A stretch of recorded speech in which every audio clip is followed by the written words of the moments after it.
नमो नमः प्यारे विद्यार्थियों, कैसे हैं आप सभी। और उम्मीद कर रहा हूँ आप सभी अच्छे होंगे और आपका जो अध्ययन है वो भी अच्छा चल रहा होगा। तो अपनी जो पढ़ाई है आप उसको निरंतर जारी रखिए। आज की क्लास मुझे दूसरी बार जो है रिकॉर्ड करनी पड़ रही है। पहली बार रिकॉर्ड किया, आधी क्लास रिकॉर्ड हो गई, लेकिन वो फिर स्टोरेज फुल हो गया। तो पुरानी क्लासेस जो है इसके अंदर 30 वजह से फिर वापस उसको कंप्यूटर में शिफ्ट करके वापस लेना पड़ रहा है। तो थोड़ा लेट हो गया है क्लास आज लेने में, क्योंकि कंप्यूटर में लेने में डेटा ट्रांसफ़र करने में थोड़ा समय लगा, क्योंकि बड़ी फाइलें थी।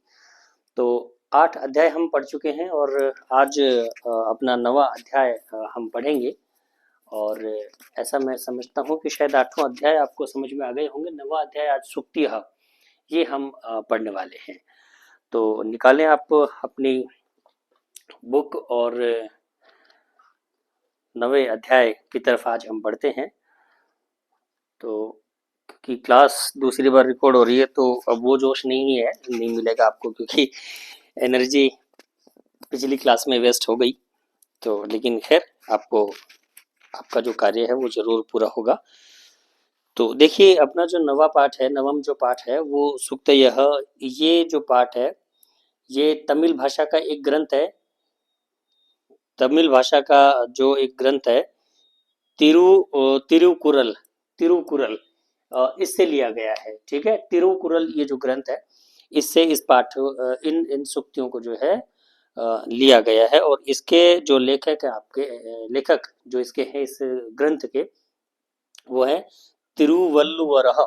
ठीक है, तिरुवल्लुवरः बोर्ड पे लिखा हुआ है, तिरुवल्लुवरः ये जो है इस पाठ के लेखक हैं। और एक चीज और ध्यान रखिए, ये जो ग्रंथ है, ये जो ग्रंथ है, ये ग्रंथ जो है तमिल भाषा का वेद भी कहलाता है। तमिल भाषा के वेद के नाम से भी इस ग्रंथ को जानते हैं। तो आइए करते हैं आज के चैप्टर की शुरुआत और सूक्तियां पढ़ते हैं। कुल मिलाकर के 8 सूक्तियां आपके इस चैप्टर में दी हुई हैं। तो पहली सूक्ति देखते हैं। पिता यच्छति पुत्राय बाल्ये बाल्ये विद्याधनं महत्। पिता अस्य पिता अस्य पिता अस्य किम एक सेकेंड पिता अस्य किम तपस्तेपे इत्युक्तः तत्कृतज्ञता। यानी इस सूक्ति का अर्थ ये है कि बाल्यावस्था में जो पिता के द्वारा विद्या रूपी धन जो प्रदान किया जाता है, और उसके बाद में जब पुत्र बड़ा होता है, बड़ा होने के बाद में जब लोग ये कहते हैं कि पुत्र ने जो त्याग पिता ने जो त्याग किया है पुत्र के प्रति, वो जो है एक सराहनीय है। और वास्तव में क्या उसका त्याग था, क्या त्याग था का मतलब यहाँ पे प्रश्न नहीं पूछा जा रहा है। यहाँ पे उनका जो समर्पण है उसके उसकी प्रति जो है उसकी प्रशंसा यहाँ पे की जा रही है। तो यानी बाल्यावस्था में पुत्र को जब पिता के द्वारा धन विद्या रूपी जो धन प्रदान किया जाता है, उस धन को प्रदान करने में पिता ने जो मेहनत की है, पिता की जो कृतज्ञता है, उसे लोग जो है सराहना करते हैं और कहते हैं कि पिता की क्या कृतज्ञता रही, पिता ने क्या मेहनत की है। अगला देखें। अवक्रता यथा चित्ते तथा वाची भवेत यदि तदेवाहु महात्मानः समत्वम इति तथ्यतः। यानी यहाँ पर ये कहा गया है अवक्रता यथा चित्ते, यानी जैसी सरलता हमारे हृदय में है, वैसी सरलता यदि हमारी वाणी में सम्मिलित कर ली जाए तो महात्मा लोगों ने कहा है कि वही व्यक्ति समत्व की धारणा रखने वाला है, समानता की दृष्टि रखने वाला व्यक्ति वही है। अगली सूक्ति देखिए। त्यक्त्वा धर्मप्रदाम वाचम परुषाम यो अभ्युदीरयेत् परित्यज्यम फलम पक्वम भुक्ते अपक्वम विमूढ़धीः। देखिए, इस सूक्ति में कहा गया है कि जो मूर्ख व्यक्ति होते हैं, जो कठोर वचन बोलते हैं, जो मधुर वाणी नहीं बोलते, या यूं कहें कि मधुर और मीठे वचन को छोड़कर मधुर और मीठी वाणी को छोड़कर जो कड़वा और असत्य बोलते हैं वे उसी प्रकार से व्यवहार करते हैं जिस प्रकार से एक मूर्ख व्यक्ति मीठे और मधुर फलों को छोड़ करके कच्चे और कड़वे फलों को जो है खाता है, उसी प्रकार से वो व्यवहार करते हैं। अगली सूक्ति देखिए, विद्वांस एव लोके अस्मिन्, विद्वांस एव लोके अस्मिन् चक्षुष्मतः प्रकीर्ति इतः अन्येषां वदने, अन्येषां वदने ये तु ते चक्षुर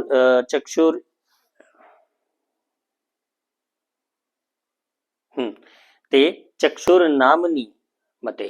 ठीक है, यानी यहाँ पर जो है कवि ने कहा है कि विद्वान व्यक्ति जो होते हैं, विद्वान व्यक्ति की ही जो है उसको ही वास्तविक रूप से नेत्रवान माना गया है या चक्षुष्मति कहा गया है। जिस प्रकार से देखो, चक्षुष्मति का अर्थ होता है आंखों वाला, है ना। जिस प्रकार से आयुष्मति यानी आयु वाला, और बुद्धिमान बुद्धिमान जो होता है, सॉरी, आयुष्मान यानी आयु वाला और बुद्धिमान यानी बुद्धि वाला। तो इस प्रकार के चक्षुष्मान जो है, चक्षुष्मान का अर्थ होता है आपके आंखों वाला, यानी विद्वान व्यक्ति को ही सच्चे अर्थों में आंखों वाला कहा गया है।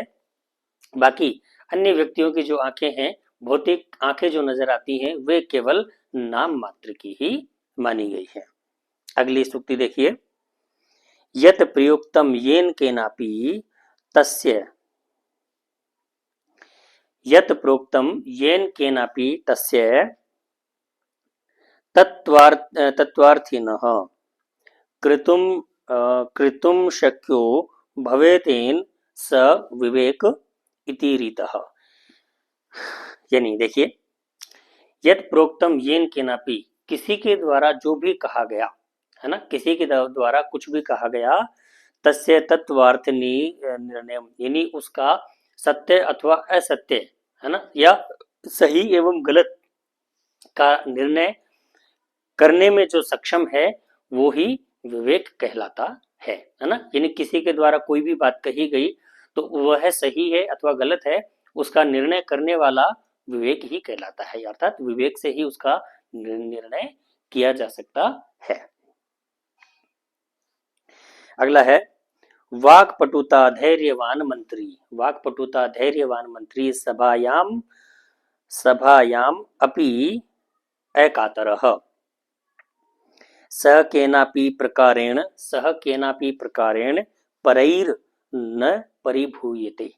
यानी वाक्पटु कहते हैं बोलने में चतुर, है ना। वाक्पटु और धैर्यवान जो मंत्री होता है, जो किसी सभा के अंदर निडर रहता है, ऐसे व्यक्ति को किसी भी शत्रु के द्वारा पराजित किया जाना संभव नहीं है, अर्थात ऐसे व्यक्ति को कोई भी पराजित नहीं कर सकता है, जो धैर्यवान हो और वाक्पटु हो। अगली सूक्ति देखें, यह इच्छितयात्मनः श्रेयः प्रभुतानि सुखानि च न कुर्याद एतम कर्म स परेभ्यः कदापि च। यानी जो व्यक्ति स्वयं के लिए बहुत सुख चाहता है या स्वयं के लिए सुखों की अपेक्षा करता है, कल्पना करता है, उसे ऐसे कर्म नहीं करने चाहिए कि जिससे दूसरों को नुकसान हो, दूसरों को उससे कष्ट पहुंचे। अर्थात जो व्यक्ति खुद के लिए सुख चाहता है, स्वयं के लिए सुख चाहता है, उसे भी दूसरों के लिए सुख देने वाले जैसे कार्य करने चाहिए। आखिरी आपका श्लोक आ जाता है, आचारः प्रथमो धर्मः इत्येतत् विदुषां वचः तस्माद् रक्षेत सदाचारं प्राणेभ्योऽपि, तस्माद् रक्षेत सदाचारं प्राणेभ्योऽपि विशेषतः। यानी आचार यानी शिष्टाचार, शिष्टाचार जो होता है, अच्छा आचरण जो होता है, वो सबसे बड़ा धर्म है, परम धर्म है, परमो धर्म। ठीक है, जिस प्रकार से कहा गया अहिंसा परमो धर्म, यानी अहिंसा सबसे बड़ा धर्म है। या पहला सुख निरोगी काया कहा गया है, तो पहला जो सुख होता है निरोगी काया का ही होता है, ऐसा बताते हैं। तो पहला धर्म यहाँ पर किसको बताया है? पहला धर्म बताया है यहाँ पे अच्छे आचरण को, शिष्टाचार को। तो विद्वानों के द्वारा शिष्टाचार को पहला धर्म बताया गया है और इस शिष्टाचार की रक्षा अपने प्राणों की आहुति लगाकर या प्राण देकर के भी अपने अच्छे आचरण या शिष्टाचार की रक्षा करनी चाहिए। तो ये विद्यार्थियों आपकी 8 सूक्तियां थी और ये 8 ही सूक्तियां आपकी कंप्लीट हो गई हैं। तो मैं समझता हूँ आपको समझ में आ गया होगा। कोई बहुत बड़ा पाठ नहीं है, बहुत बड़ा अध्याय नहीं है और छोटा सा अध्याय है और बहुत ऐसे मतलब क्लिष्ट श्लोक भी इसमें नहीं है, बहुत सरल श्लोक है, बहुत साधारण श्लोक है। तो आप लोग स्वयं एक बार पढ़ें इसको और इस वीडियो को फिर से देखें। अगर समझ में नहीं आया है तो कॉपी में लिखते गए होंगे आप, और ऐसा कोई खास चीज थी नहीं, इसका भावार्थ समझाना आपके लिए महत्वपूर्ण था। और एक चीज विशेष आप ध्यान रखें, कोई भी अगर पाठ आप पढ़ते हैं जिसमें श्लोक है, जैसे पहले पाठ में आपके गीत थे तो गीत श्लोक रूप में था। छठा पाठ आपका जो नीति शतक थे वो भी एक तरीके से अच्छे श्लोक थे। और नवा जो पाठ हम पढ़ रहे हैं सूक्तियां है, तो यहाँ पर भी ये श्लोक रूप में सूक्तियां दी गई, तो इनके अन्वय जरूर आपको याद कर लेने हैं। ठीक है, अन्वय अगर आप याद कर लेंगे तो आपका आधा काम कंप्लीट हो जाएगा। ठीक है, अन्वय हर श्लोक का, हर पाठ के लास्ट में, जिस भी पाठ में वो श्लोक दे रखे हैं उसके लास्ट में उसका अन्वय दे रखा है। ठीक है, तो मेरे हिसाब से आपको ये पाठ समझ में आ गया होगा। आज बहुत छोटी सी कक्षा थी और इस वजह से थोड़ी सी मैं आपसे अब एक्स्ट्रा बात करना चाहूंगा, सिर्फ 2 मिनट के लिए। आप देखिए, अध्ययन आप अपना जरूर करते रहें, लेकिन अध्ययन के साथ में एक बात ध्यान रखें कि आप मानसिक टेंशन बिल्कुल भी नहीं लें, है ना। किसी भी तरीके से आप जो है मानसिक टेंशन ना लें, आप जो है विषाद में नहीं जाएं। ठीक है, क्योंकि देखिए, माना कि परसेंटेज अच्छे अगर बनते हैं तो उसकी इम्पोर्टेंस ही है, महत्व है, लेकिन सब कुछ भी नहीं है। ठीक है, आप सिर्फ अपना कर्म करते चलिए। जैसा कि गीता में भगवान श्री कृष्ण ने अर्जुन को कहा कि कर्मण्येवाधिकारस्तो मा फलेषु कदाचन, यानी आपका जो अधिकार है, आपके जो हाथ में है, वो हाथ में केवल आपका कर्म है। ठीक है, फल, उसका जो फल क्या होगा, फल क्या होना है, वो आपके हाथ में बिल्कुल भी नहीं है। तो आप ये मान करके चलें कि आपने अपना 100% दिया है, आपने अपनी मेहनत 100% की है, पूरी ईमानदारी से की है। उसके बाद में फल क्या मिलता है उसको आप ईश्वर पे छोड़ दीजिए, क्योंकि आप अच्छी मेहनत करेंगे तो ईश्वर उसका फल अच्छा निश्चित रूप से देगा। परसेंटेज से आप अपने आप को कभी भी मत आकिए, आपकी योग्यता परसेंटेज नहीं है। आपकी योग्यता आपके अंदर जो आपकी क्षमताएं हैं, आपके मस्तिष्क में जो क्षमताएं हैं, आप किसी चीज को सोचने समझने की जो आप में शक्ति है, जो आपका विवेक है, जो अभी हमने सुक्ति में पढ़ा, तो वो विवेक आपका सबसे बड़ी योग्यता है। ठीक है, तो आप ये ध्यान रखिए, बिल्कुल भी मानसिक टेंशन मत रखिए। एक हवा मत बनाइए दिमाग में कि मुझे तो 70 बनाने, 75 बनाने, 90 बनाने, 95 बनाने, 98 बनाने, 99, इवन 100 बनाने वाला स्टूडेंट भी संतुष्ट नहीं होता है। उसको भी ये लगता है कि यार मैं थोड़ा और आगे कुछ बन सकता तो बना लेता।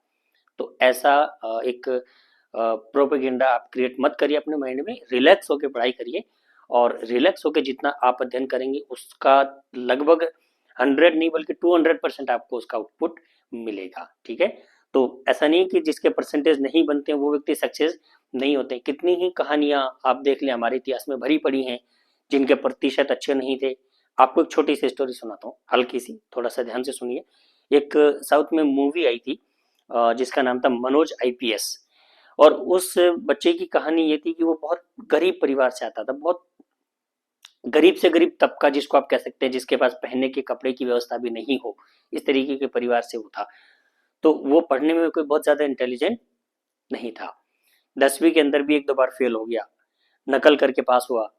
12वीं के अंदर जो है नकल करना था उसको, लेकिन कोई ऐसा एक बड़ा अधिकारी, पुलिस अफसर कोई उसको मिला, तो जिसके बाद वो उससे प्रभावित हुआ और उसने उस पुलिस अफसर ने उससे पूछा कि तुम क्या करना चाहते हो, तो उसने उससे कहा कि मैं आपके जैसा बनना चाहता हूँ।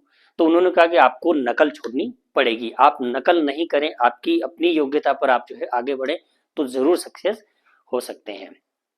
उस बच्चे ने उस साल नकल नहीं की और 12वीं कक्षा 3rd डिवीजन से पास की।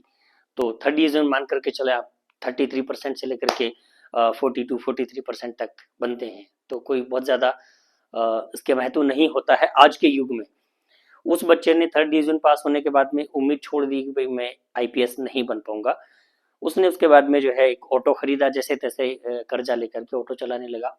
और एक दिन किसी रूल वायलेंस की वजह से ऑटो पुलिस वाले ने जब्त कर लिया, थाने में जमा कर दिया।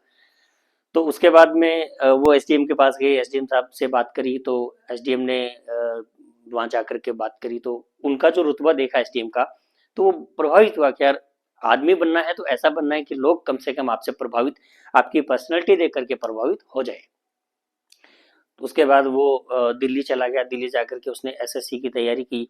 एसएससी की तैयारी करने के बाद पीएससी की तैयारी की, और पीएससी की तैयारी करने के बाद में 1-2 अटेम्प्ट उसने किए, फिर 2 बार फेल हुआ। तीसरी बार उस बंदे ने आईपीएस फाइट कर दिया। तीसरी बार जाकर के उसने आईपीएस फाइट कर दिया, और वो आईपीएस यानी पुलिस अधीक्षक जो होता है एसपी डिस्ट्रिक्ट में, सुप्रिटेंडेंट ऑफ पुलिस, तो उसको वह पोस्ट मिली और उसको उस पर नियुक्ति दी गई। तो सोचिए मतलब कहाँ से कहाँ पहुंच गया बंदा, अपनी मेहनत के दम पे, अपने जज्बे के दम पे, है ना। तो प्रतिशत कभी भी मायने नहीं रखते हैं, इस बात को आप मान के चलिए। तो परसेंटेज के पीछे मतलब घोड़े के जैसे मत दौड़िए, आप बनाइए, जितने अच्छे प्रतिशत आप बना सकते हैं बनाइए, जितनी क्षमताएं आप में हैं आप उसका भरपूर उपयोग करिए। आप 90 बना सकते हैं 90 बनाइए, 95 बना सकते हैं तो डेफिनेटली 95 बनाइए, 80% बना सकते हैं 80 बनाइए, है ना। 70-75 कितनी भी आप में जितनी भी क्षमता है आप बनाइए, कोई दिक्कत नहीं, परसेंटेज का कोई छोर नहीं है। आप जहां तक जा सकते हैं जरूर जाइए, लेकिन उसको आप ये मत मानिए कि मैं तो 95 अगर मेरे नहीं बने तो मेरा कोई काम का नहीं है, मैंने जो 90 बनाया तो 90 कोई काम का नहीं है। 90 भी ऐसे ही नहीं बन जाते हैं, 90 बनाने के लिए भी बहुत मेहनत करनी पड़ती है, 70% बनाने के लिए भी बहुत मेहनत करनी पड़ती है। तो आप ये मान के चलिए 70%, 65%, 60% आपने जो बनाए हैं ना, वो सब आपके मेहनत के हैं, है ना, फ्री के नहीं है। तो आप, मेरी शुभकामनाएं आपके साथ में है, अच्छी मेहनत करें, खूब ज्यादा प्रतिशत बना सकते हैं बनाइए, लेकिन प्रतिशत को कभी भी आप तवज्जो मत दीजिए, आप अपनी योग्यता को निखारिए।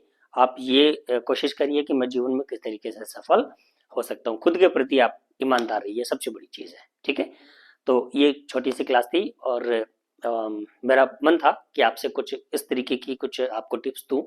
तो क्योंकि पिछली क्लासेस बहुत लंबी थी, 1-1 घंटे की हो रही थी, तो उसमें संभव नहीं था। आज थोड़ा छोटा पार्ट था, इस वजह से थोड़ा समय मिल गया है। तो चलिए, तमाम शुभकामनाएं आपके साथ हैं बेटा, आप अच्छे से मेहनत करिए और मस्त रहिए, तंदुरुस्त रहिए, खेल कूद में ध्यान लगाइए, साथ साथ में खेलते भी रहिए। ऐसा नहीं कि सिर्फ आप पढ़ाई करें, पढ़ाई पढ़ाई पढ़ाई, रोबोट नहीं बनना अपने को, आप पढ़ाई भी करते रहिए और आधा घंटा खेलने के लिए भी जरूर समय निकालें, उससे आपको जो मस्तिष्क है, मन है, वो थोड़ा फ्रेश होता है, ठीक है। चलिए मिलते हैं अगली क्लास में, तब तक के लिए नमो नमः।